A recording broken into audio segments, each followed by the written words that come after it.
Hi, I'm Tom Marks, and welcome to the April version of Front Lobby Confessionals.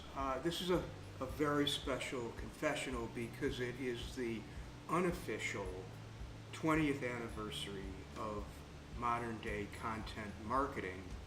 And I'm just so delighted that young marketers half my age have not only embraced content marketing, but are really carrying the mantle for it. And I think it's really important that a new generation is doing that. I want to sort of take everybody on a history of modern day content marketing in honor of its 20th anniversary, and I feel like since TMA Paratus was really one of the founding companies behind content marketing in 1999 and 2000, that I'm qualified, only because of my age, to explain to everybody who's new to content marketing or part of the group of 30 and 40-year-olds that are really embracing content marketing, that I run through the history of it. And there's really three segments to it. The first segment, which is Content Marketing 1.0, that started in 99 and 2000, was very confusing to most everybody. People didn't understand what the difference between content marketing and PR was, and I'm not sure that we did either. I used to tell people that public relations was, when done correctly, content that was newsworthy, and content marketing, when done correctly, was content that was noteworthy. That did very little to clear up the lines of delineation, and as we got more and more into web design and development, and for us that was at the turn of the century, we explained to people that a web page, although it might be a developer's delight, was an empty page, and it was a sales and marketing nightmare. So what we did is we explained content marketing as those content assets that we put on a web page. And that's sort of where we use content marketing to drive revenue capture and to capture incremental sales.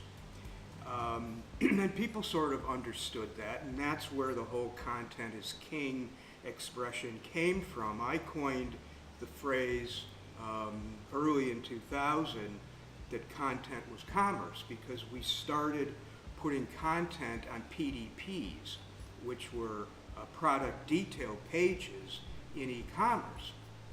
And because that increased stickiness, we sort of grew into this whole content being commerce, and the more we interact, the more we transact. And that was Content Marketing 1.0 until about 2006. So you'll see in content marketing history that there's a 7-year itch. So around 2006 and 2007, there was a guy named Matthew Cutts, and Matt was a classically trained systems engineer out of the University of North Carolina at Chapel Hill, and he was really the first and only voice of Google.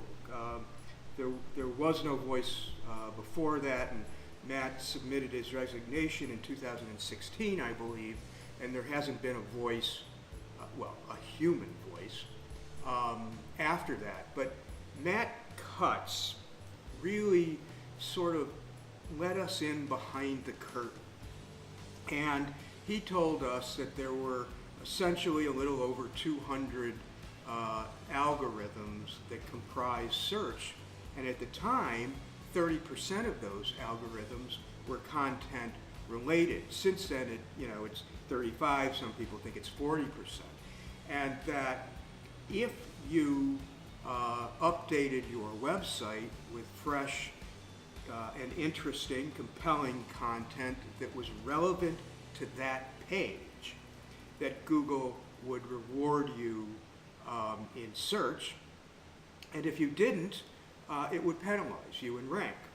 And Matt Cutts sort of explained everything to us, and that gave Content Marketers 2.0 something really tangible to talk about, instead of, well, we got to do this and we got to do that. And quite honestly, in Content Marketing 1.0, authors like me were, looking for another resource to share our writings with, frankly. But in 2.0, it gave us a purpose, it gave us a mission, and it gave us, most importantly, a pitch flow to say to customers that, look, you need content marketing to drive search. And this was the second 7-year itch, and it really lasted until 2013, 2014. By that time, everybody really did understand that content marketing was essential to search. Search was essential to, everything from driving revenue to being held in high esteem.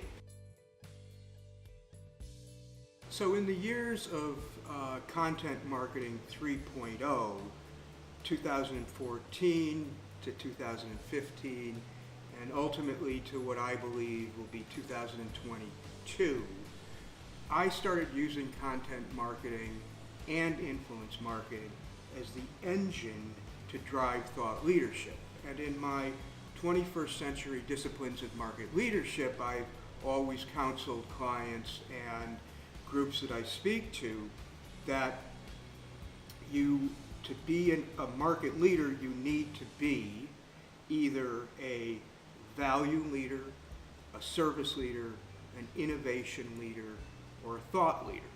And you could be a couple of those. But if you wanted to be a market leader, you had to be at least one. And to drive thought leadership, we use content marketing and influence marketing to sort of prove our knowledge.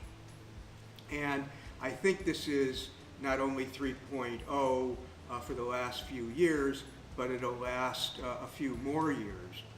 And that's where we are with content marketing today. People ask me to speak about and write about what will content marketing 4.0 be in 20 and 22, and I've already worked on this, and I've spoken a little bit about it. But content marketing 4.0, in my mind, is absolutely going to be a fifth discipline of market leadership, which is going to be trust and ethic leadership. And we again will use content marketing and our knowledge about trust and ethics to drive where corporations are going to need to be, which is trustworthy. And that's sort of a mandate from millennials and Generation Z.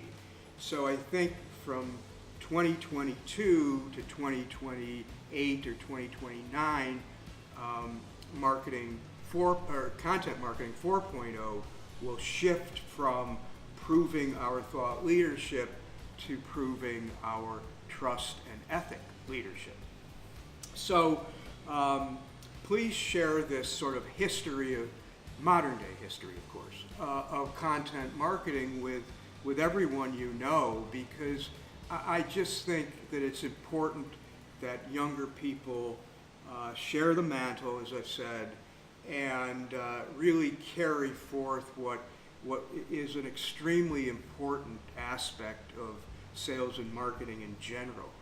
And I'm just so delighted that there's almost this rebirth of content marketing and rediscovery by marketers who are in their 30s, 40s, even early 50s, because it makes the pioneers of this really feel appreciated.